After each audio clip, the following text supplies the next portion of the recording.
Hello everyone, welcome back to my channel. This is Paramita and I heartily welcome you to my channel Paramita PM. If you are new to my channel, then I would request you to go through the content of my channel, look at the videos, and if you really find those videos helpful and if they really heighten your interest, then do like it, share it, and do not forget to subscribe to my channel. And most importantly, please turn on the notification bell button so that you get notified whenever I upload any new videos on my channel. So now, without any further ado, let's get into the lecture. Literary theory and criticism. This PowerPoint lecture is about literary theory and criticism, and I'll try to explain in the simplest terms possible what literary theory means, how it can be applied in interpreting a literary text, what is the function of a critic, and how we can connect literary theory to criticism, as well as the differences that lie between literary theory and criticism.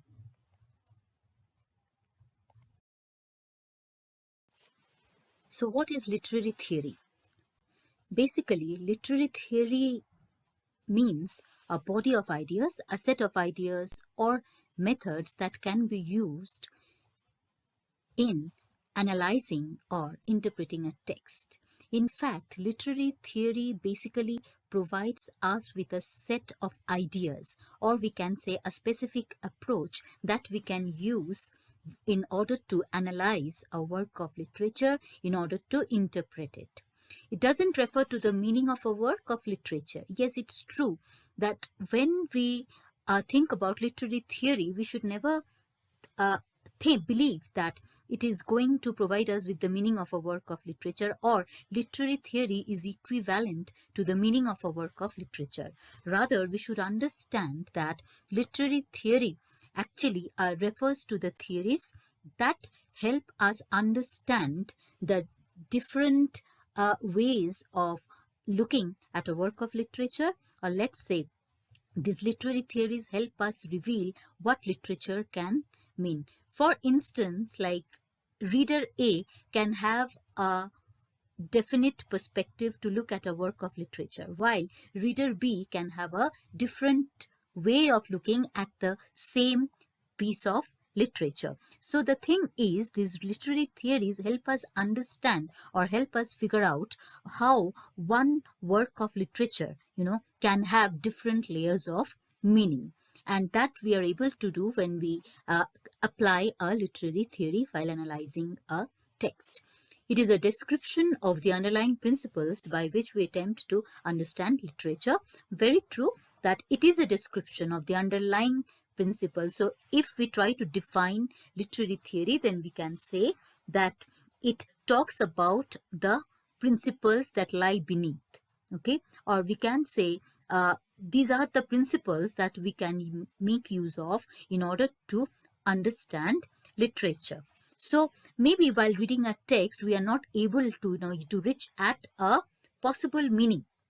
So in that case, we can make use of a particular literary theory, apply it, then we shall find that how it has helped us, in figuring out another way of looking at the same text. So herein lies the significance of literary theory. So we should understand that it is not the meaning of a work of literature, but literary theory helps readers, to have different, it actually opens different doors to a reader, different doors of knowledge, and through the use of a literary theory, we can grasp different layers of meaning that are embedded in a text.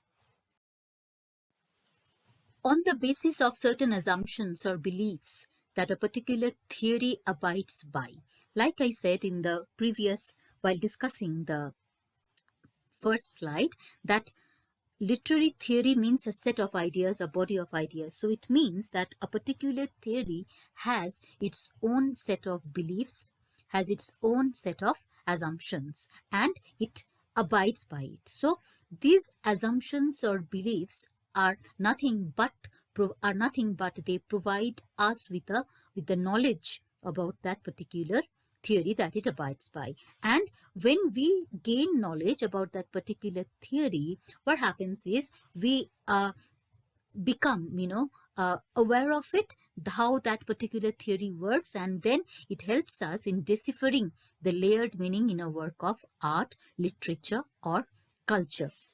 So we should understand that it's not that we can apply literary theory, only to a work of literature. We can apply it to art, different types of art. We can apply it to a painting, the way it represents mankind, the way women are projected, in a painting. So we can use these literary theories. So while reading a work of literature, most of the time we realize that there are certain things which we are not able to understand, which means they lie embedded within that text. It means it refers to the layered meaning in a work of art. So what happens when we gain knowledge about a literary theory? It helps us, in figuring out or in finding out the meaning that lies beneath a work of art, literature, or beneath a culture.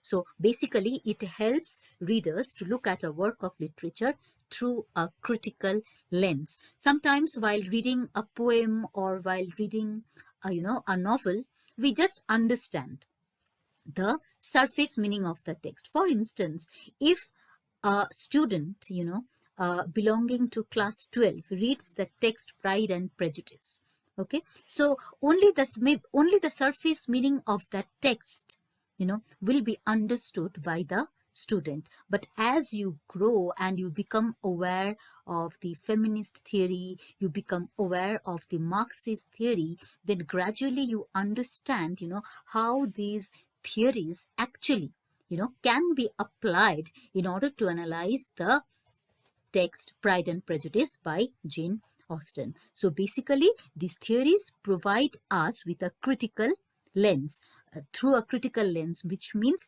it gives us an opportunity, to look at the text from different perspectives as well. And that perspective is critical. It offers varying approaches in order to comprehend how the historical context of a work can help in its interpretation. Yes, I always say that a work of literature is a product of its age. And when we become aware of the background, when we gain knowledge about the background, the historical context of that particular text, we understand how, several factors, like be it social factors or political or economic factors, the social situation of the time influence that particular work. So what happens?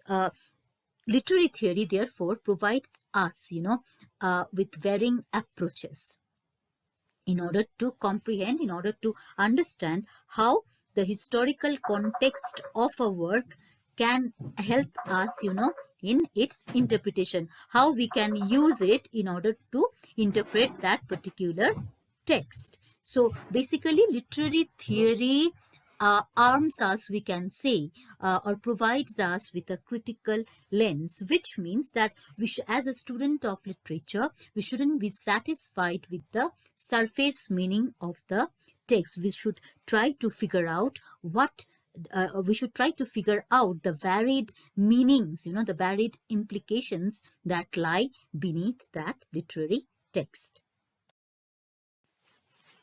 Literary theory, therefore, helps in reading a literary text in relation to race, class, and gender. For example, when we become aware of the feminist theory, when we become aware of the Marxist theory, when we become aware about racism, when we become aware about the colonial theory, post-colonialism, post-colonial theory, okay, then what happens? Through that knowledge, or by using our knowledge, we get to look at a text from a particular perspective. Okay, sometimes, it also helps us to look at the text from the standpoint of the biography of the author. That is why, while reading a literary text, it is very, very important to be aware of the biography of the author.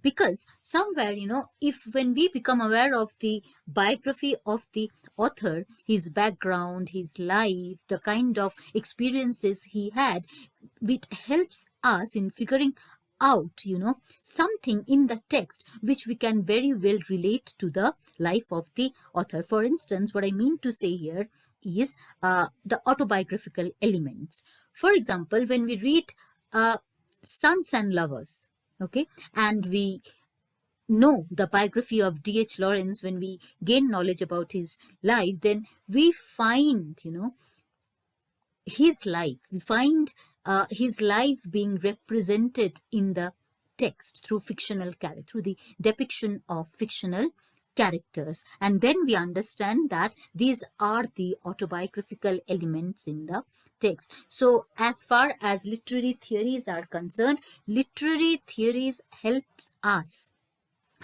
in analyzing a text in relation to race, class, and gender, as well as both from the standpoint of the biography of the author, which means that if the author, we can connect up if there are some racial issues in the text, and if we find that the author is from Africa, and we come to know that he, had undergone the experience of being dominated or being regarded as inferior, then we can very well relate his life to the text.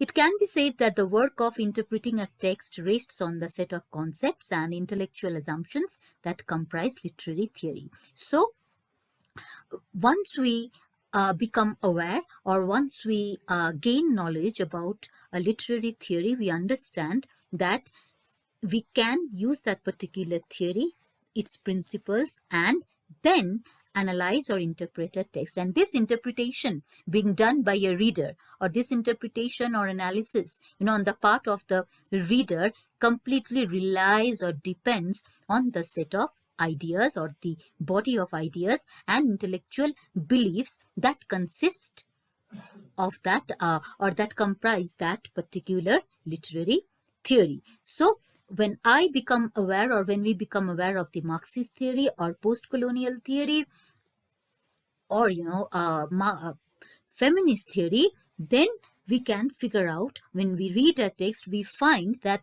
we are no longer able, to limit ourselves to the surface or to understanding the surface meaning of a text. Rather, this literary theory or its set of ideas, it simply opens, let's say, a new way for us to look at the same text.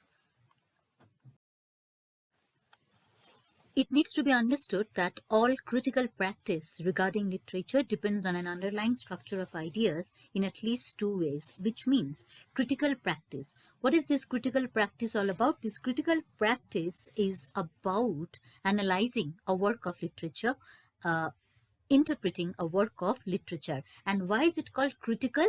Because it gives us an opportunity. When we become a critic, or when we take the position of a critic and try to look at a text, try to analyze it through our critical lens, it means this critical perspective means disapproving of something related to the text, expressing our disapproval, giving our judgments about that particular text. So this is what is called a critical practice, or what I mean by a critical perspective. So it depends, like I said, on an underlying structure of ideas. So when we read a novel, a romantic novel, for example, let's take the example of Pride and Prejudice again. When we read Pride and Prejudice at the age of 15 or at the age of 16, then we find that we are not aware, or during that time period, we are not aware of the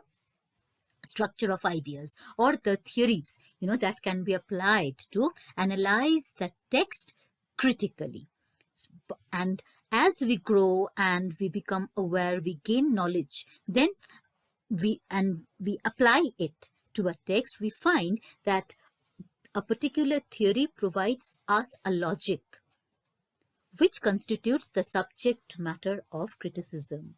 So to put it in simple words, it can be said that literary theory provides readers with a set of ideas or with a set of logic which constitutes the subject matter of criticism, meaning it would help us, it is these theories that would help us, to produce or to give birth to our criticism of the text, or to analyze the text critically, or it is this rationale, this logic that helps us in expressing our opinion or our disapproval of that particular text.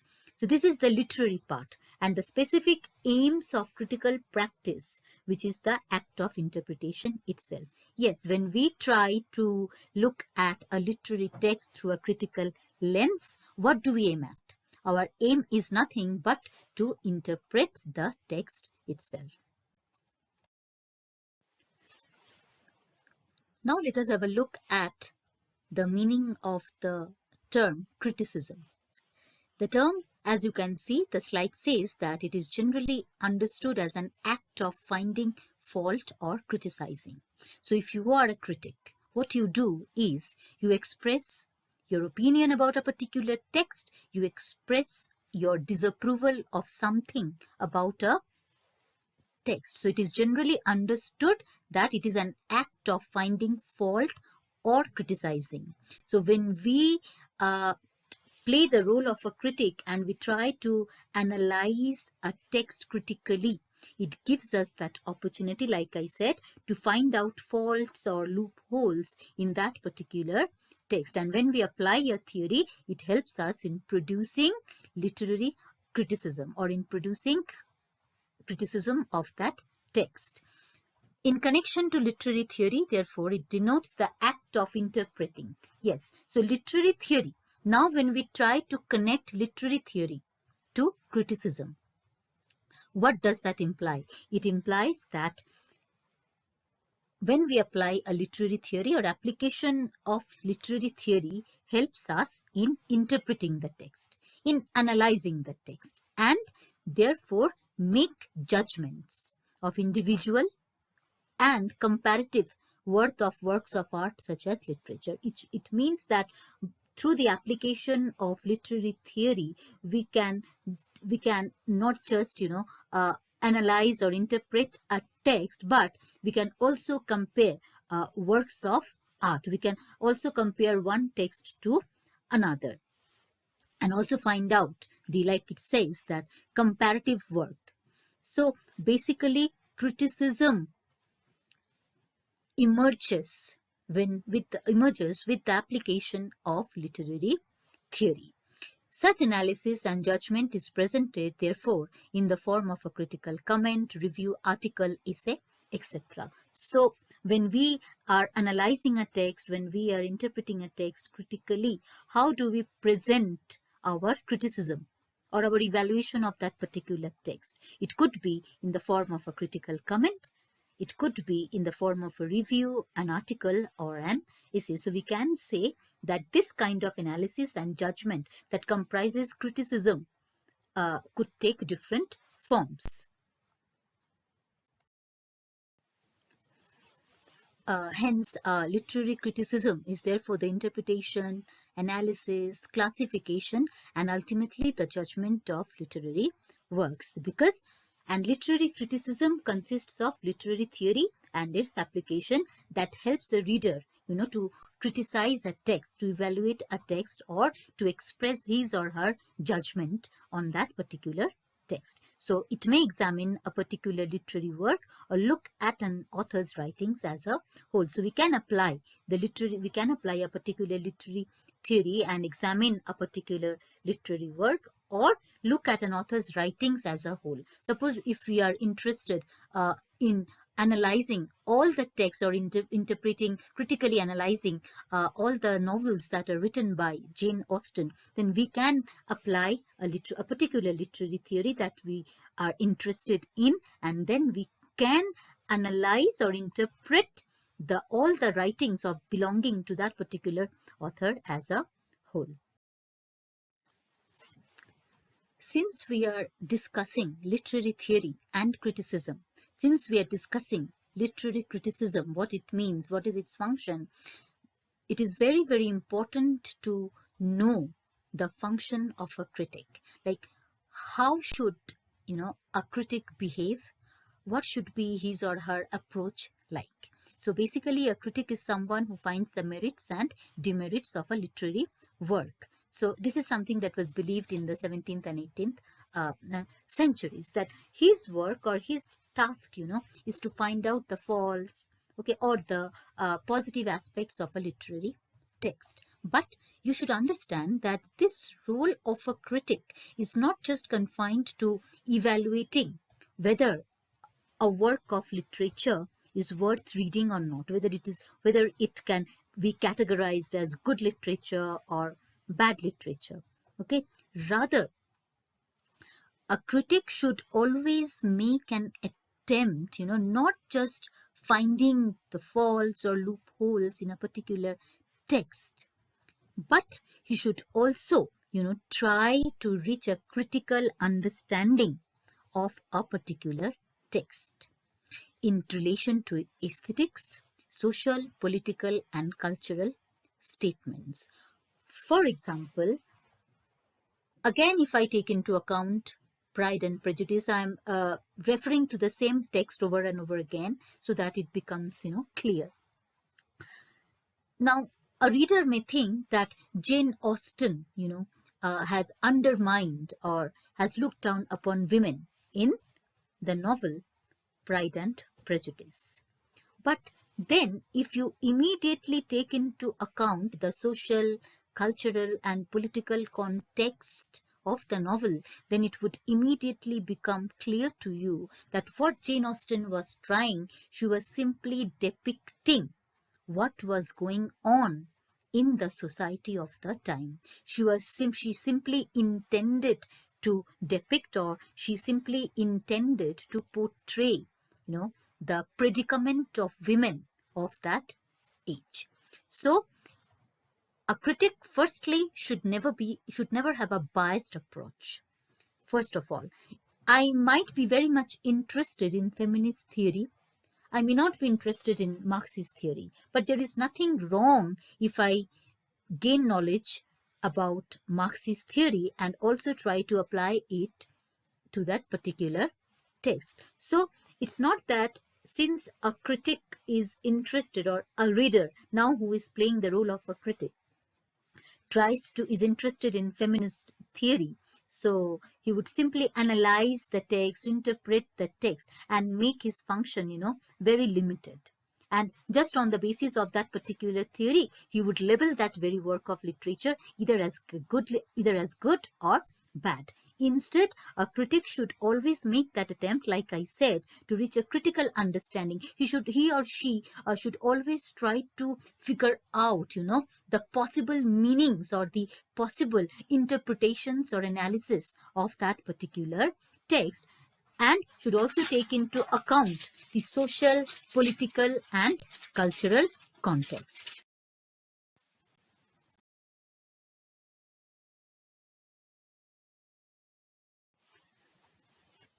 So far, we looked at literary theory, what it means, its implications, literary criticism, the function of literary theory, the function of literary criticism, and we also looked at the function of a critic. So now we shall look at the difference that lies between, or the differences that lie between literary theory and literary criticism.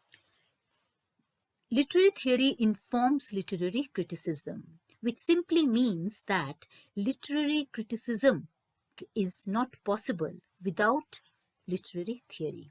Unless we become aware of literary theories, we can never apply, or we can never, analyze a literary text critically and produce our criticism of that particular text. So in order to produce literary criticism, it is very, very important, it is very essential for readers, for a critic, to be aware of literary theories, whichever theory a critic intends to apply to a particular text. The former is the study of the principles. Like I said in the very beginning of the lecture, that literary theory represents a set of ideas, a set of principles, a set of rules representing knowledge about that particular theory. So it is nothing, literary theory is nothing but the study of the principles. In order to know, in order to understand, feminist theory, we should understand all the principles related to that theory. Then what happens? We become informed. We gain knowledge about that particular theory, and then we are able to make sense of a literary work in relation to that particular theory. So therefore, literary criticism is the process that involves interpretation, analysis, and writing about literature. So as a critic, as we try to arrive at a logical understanding or a sound understanding of a text in the light of a specific theory, okay, this entire thing represents literary criticism. It is a practice, therefore, where we involve ourselves in applying where we apply a literary theory and try to analyze it in relation to it. But before that, we need to be informed. So here we should understand that literary criticism would never be possible without literary theory. Therefore, literary theory and its application is indispensable to producing literary criticism.